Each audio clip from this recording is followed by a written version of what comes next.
विद्या एक किरण उम्मीद की।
रोहित, क्या लिखा है इसमें? रोहित, मैं पूछ रही हूँ क्या लिखा है इस लेटर में?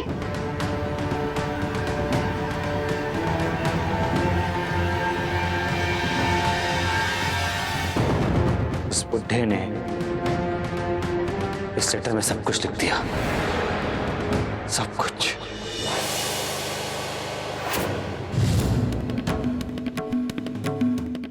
ऐसा ये लीजिए पानी।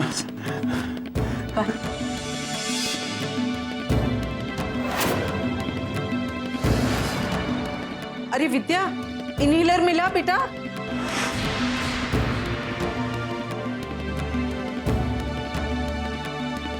पापा,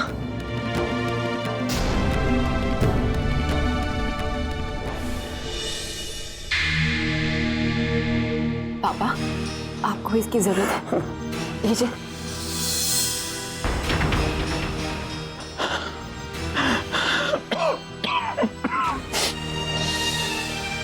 वक्त पे वक्त नसीब हमें दर्द पे दर्द दिए जा रहा है। आप जितनी सजा अपने आप को देंगे ना, उतना ही दर्द मुझे होगा।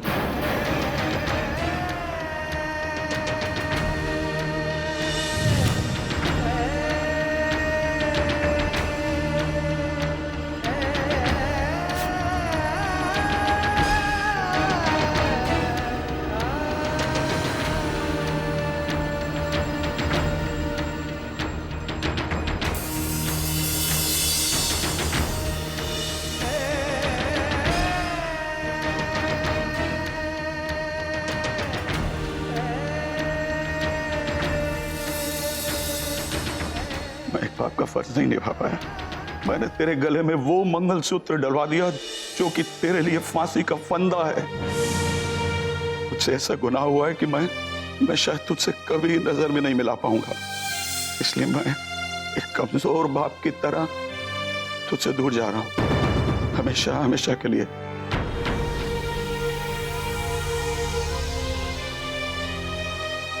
भाई साहब, मुझे आपसे बहुत शिकायत है। अरे इस तरह कोई घर छोड़कर जाता है? चलिए छोड़िए, ये सब बातें बाद में होंगी, आराम कर लीजिए पहले। आपके मन में जो भी बात है बोल क्यों नहीं देते हैं? जरूर उसका कोई ना कोई हल तो निकलेगा ना। इस तरह मन पर बोझ लेकर घुट घुट कर रहने से क्या फायदा? देखिए, आपने कुछ खाया भी नहीं है। इस उम्र में खाली पेट ना 100 बीमारियों को न्योता देता है। चलो बेटा, इनके लिए कुछ गरम खाना देती हूँ। अब आप लेट जाइए।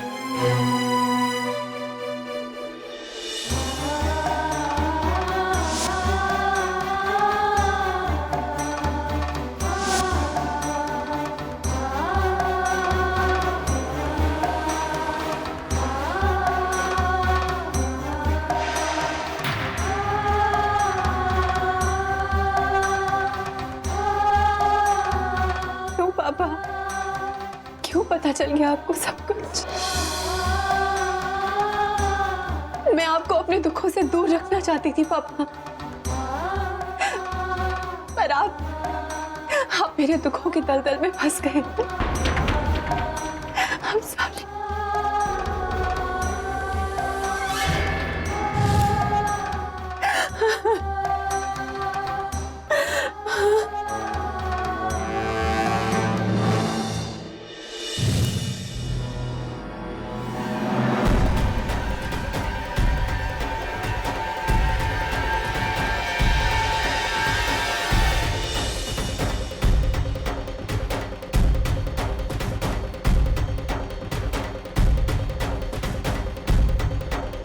पूछ लो जो पूछना है, मेरा जवाब तैयार है।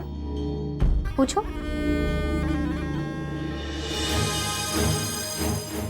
तुम्हारी जिंदगी बर्बाद करने वाली तुम्हारे सामने ही खड़ी है। जितने भी कड़वे सवाल हैं ना दिल में, सब पूछ लो।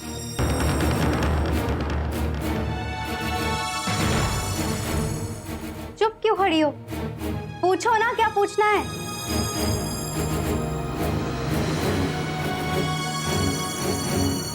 हाँ, मैं ही हूं तुम्हारी सबसे बड़ी दुश्मन। मैंने ही तुम्हारी पीठ पे छुरा भोंका है। जिसको तुमने बहन समझा था, वो ही तुम्हारी सौतन है। रोहित आर्यन का पहला प्यार मैं ही हूं, वंशिका। इस घर की असली बहू। सब कुछ तुम्हारी आंखों के सामने ही हो रहा था, लेकिन ना तो तुम कुछ समझ पाई और ना ही तुम्हारा वो बुढ़ा बाप। रोहित को पाना ही मेरी जिंदगी का असली मकसद था। इसलिए मैंने तुम्हारे उस बुढ़े बाप को जलील कर इस घर से निकाल दिया और घुटनों पे ला दिया तुम दोनों को। तो बोलो, कैसी लगी अपनी बहन की ये चाल?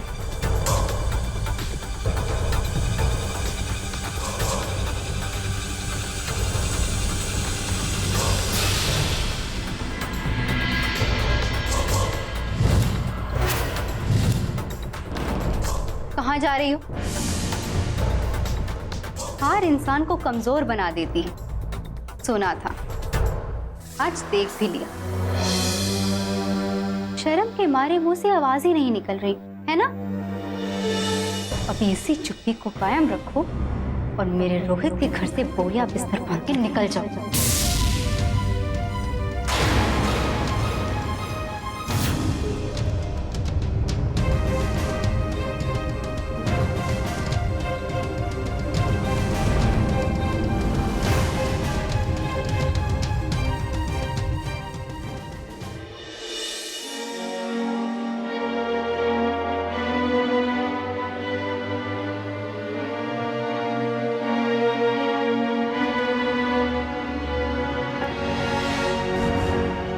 पापा,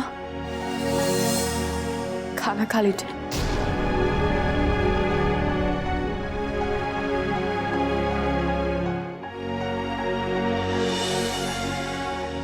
आपने बहुत देर से कुछ नहीं खाया और फिर दवाई भी तो लेनी है ना, थोड़ा सा खा लीजिए।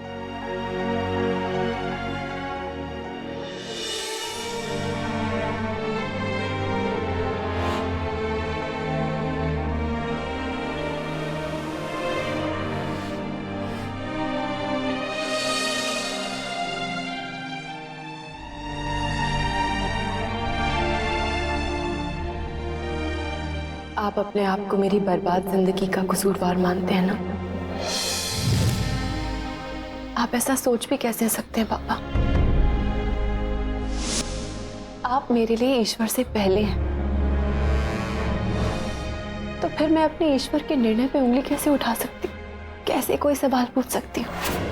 पापा, अगर मेरा ईश्वर कमजोर पड़ जाएगा तो फिर मैं किसके सहारे रहूंगी? बोलिए। ईश्वर, मैं तो एक पिता कहलाने के लायक भी नहीं हूं। मैंने खुद अपनी बेटी को इस जिंदगी की दौड़ में हार के रास्ते पे धकेल दिया। अब ऐसे में यहां रहते हुए मैं तेरे से आंखें कैसे मिला सकता था? बेटा, तेरी हालत को देख के मैं तुझसे तो क्या, मैं अपने आप से आंखें नहीं मिला सकता। मुझसे पाप हुआ है बेटा, मैं पापी हूं। मैंने अपनी बेटी की जिंदगी खुद बर्बाद कर दी है बेटा।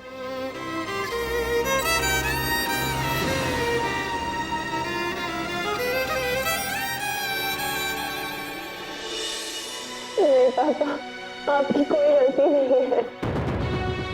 बेटा, गलती हुई है मुझसे, और ऐसी गलती जिसे मैं सुधार में नहीं सकता। लेकिन यहां तुझे अपना भविष्य बर्बाद करते नहीं देख सकता मैं। बहुत जी लिया तूने बेटा, झूठ और जिल्लत भरी जिंदगी, अब और नहीं। पापा, हमारे साथ धोखा जरूर हुआ है, पर हम हारे नहीं हैं। मैं जानती हूँ कि ये रिश्ता है, ये शादी धोखे की बुनियाद पर है। फरेब से इसे सींचा जा रहा है, लेकिन शादी तो है ना। रोहित मुझे धोखा दे सकता है, लेकिन जिस अग्नि को साक्षी मानकर मैंने 7 फेरे लिए थे, वो देवता मुझे धोखा नहीं दे सकते। मेरा ये मानना है पापा कि ये रिश्ता सिर्फ मेरे और रोहित के बीच नहीं, बल्कि उसके परिवार के साथ भी जुड़ा है। और उसके परिवार वाले रोहित की तरह धोखेबाज नहीं है। बेटा, ये झूठ और फरेब की नींव पे बने रिश्ते नहीं हैं, ये बेड़ियां हैं। बेड़ियां इंसान को कैद करके उसकी खुशियां, उसका सब कुछ छीन लेती है बेटा। तो यही चाहती है बेटी, जिसे तू प्यार का बंधन समझ रही है, वो बंधन नहीं, एक अंधेरा कुआं है जिसमें अंधकार के सिवा कुछ नहीं है। पापा, ऐसा नहीं है कि इस अंधकार को मैंने अपना भविष्य मान लिया। इस अंधकार की दूसरी ओर मुझे उम्मीद की एक किरण नजर आएगी, मेरा ऐसा मानना है। और इसी सोच के साथ मैं यहाँ रहती हूँ। बहुत मुश्किल है, पर मैंने उम्मीद नहीं छोड़ी। सुहागरात पर ही रोहित ने मुझसे सब कुछ कह दिया था। उसने मुझे बता दिया था कि यह शादी उसके लिए सिर्फ एक बदला है। पापा, मैं एक पल में ये सब कुछ खत्म कर सकती हूँ, पर मेरा दर्द, मेरा गुस्सा सिंघानिया सर को दिए हुए वचन के सामने कुछ भी नहीं है। जाने से पहले सिंघानिया सर ने मुझे स्कूल की ही नहीं, बल्कि अपने बेटे की भी जिम्मेदारी सौंपी थी। आप ही ने सिखाया है कि किसी को दिया हुआ वचन निभाना चाहिए, अपने वादे से कभी मुकरना नहीं चाहिए। तो बस मानती हूं कि मैं एक ऐसे इंसान का भला करना चाहती हूं जो मेरा बुरा करना चाहता हूं। इस नफरत के रिश्ते को मैं प्यार से सींचना चाहती हूँ। मैं चाहती हूँ कि सिंघानिया सर को दिए हुए वचन को मैं पूरा कर पाऊं। पापा, अब यही मेरी जिंदगी है और मैं इससे दूर नहीं भाग सकती। तू किस मिट्टी की बनी हुई है? तेरे इस हौसले और साहस ने एक बूढ़े पिता को जीने का मकसद दे दिया। हाँ बेटा,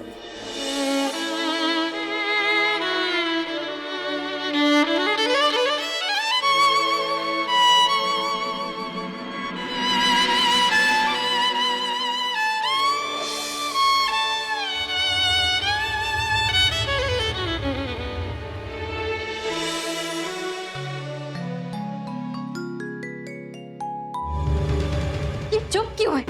आखिर चल क्या रहा है इसके दिमाग में? मैं उसे रोते हुए, गिड़गिड़ाते हुए और चीखते हुए देखना चाहती हूँ रोहित, तभी मुझे शांति मिलेगी। पर ये शांत कैसे है? आखिर उसने मम्मी को कुछ बताया क्यों नहीं?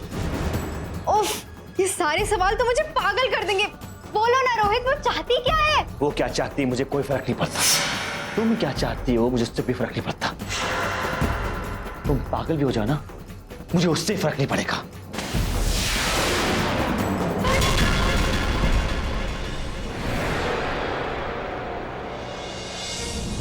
तुम्हारी जिद की वजह से मेरा सारा खेल खराब हो गया। मेरी सारी चाल उल्टी पड़ गई। अब वो विद्या रोते हुए बेचारी बन के मेरी माँ के पास जाएगी और भी दुख भरी कहानी सुनाएगी। उन्हें क्या, पूरी दुनिया को सुनाएगी। और सबकी नजर में अब मैं दानव, राक्षस, घात आदमी साबित होऊंगा और वो विद्या की जीत होगी।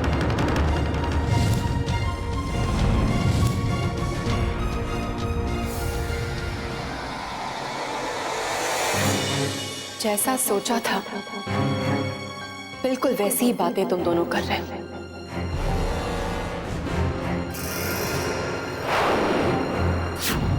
जरा सी भी समझदारी की अपेक्षा तुम दोनों से तो की नहीं जा सकती।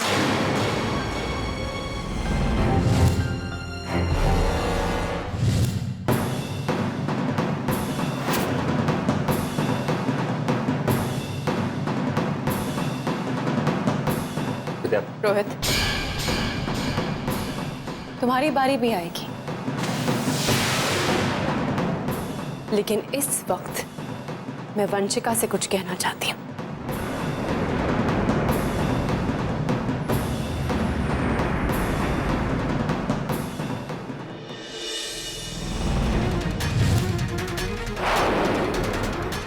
अगर तुम्हें लगता है कि तुम्हारी हरकत और फितरत से मुझे धक्का लगा होगा तो ये तुम्हारी गलतफहमी है। हाँ, अफसोस जरूर हुआ ये देख के कि एक औरत दूसरी औरत को दुख पहुंचाने के लिए अपने ही ज़मीर को इतना नीचे गिरा सकती है।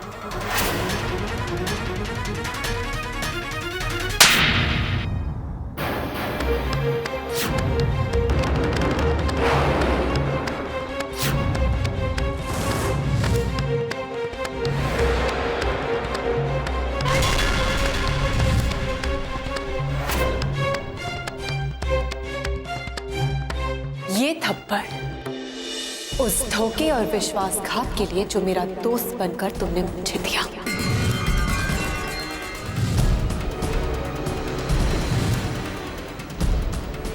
विद्या,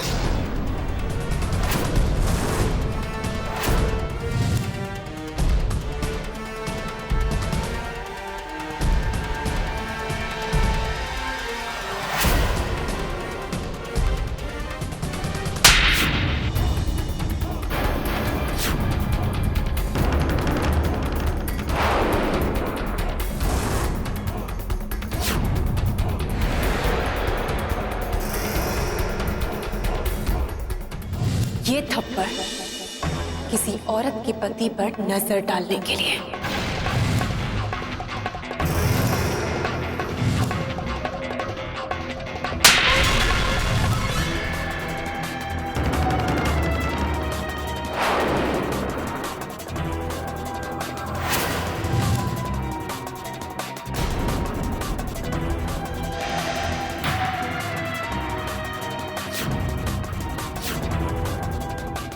और ये एक इज्जतदार इंसान मेरे पापा को जलील करने की नाकाम कोशिश के लिए।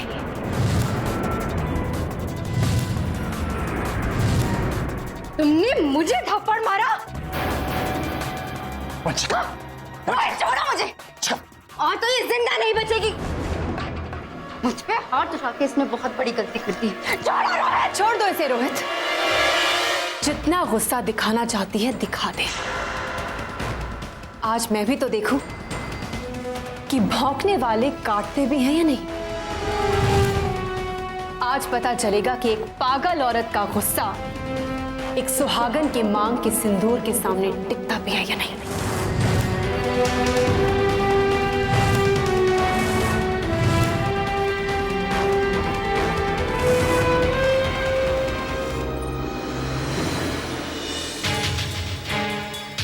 और तुम, शादी पर एक पिता अपनी बेटी का हाथ अपने दामाद के हाथ में देता है ताकि वो उसकी जिंदगी संवार सके, पर तुमने उसी जिंदगी को बर्बाद करने की कोशिश की है रोहित। तुम्हारे कर्मों से तुम्हारा भगवान तुमसे दूर हो चुका है, पर आज तुम्हारा शैतान शर्मिंदा होगा। शादीशुदा होने के बावजूद दूसरी औरत को अपनी बीवी के सामने लाकर तुमने बहुत बड़ी भूल की है। दूसरी नहीं, पहली। मैं रोहित का पहला प्यार हूँ। दूसरी औरत तुम हो विद्या। लेकिन सुहाग की सारी निशानियां मेरे पास है वंशिका। ये मंगलसूत्र, मेरी मांग में ये सिंदूर, ये सब मेरा है, इन पे मेरा हक है। और तुम्हारी कोई भी चाल ये हक मुझसे नहीं छीन पाएगी। ऊपर वाले पर तो मैं विश्वास करती ही हूं, पर साथ में इस देश के कानून पर भी भरोसा रखती हूं।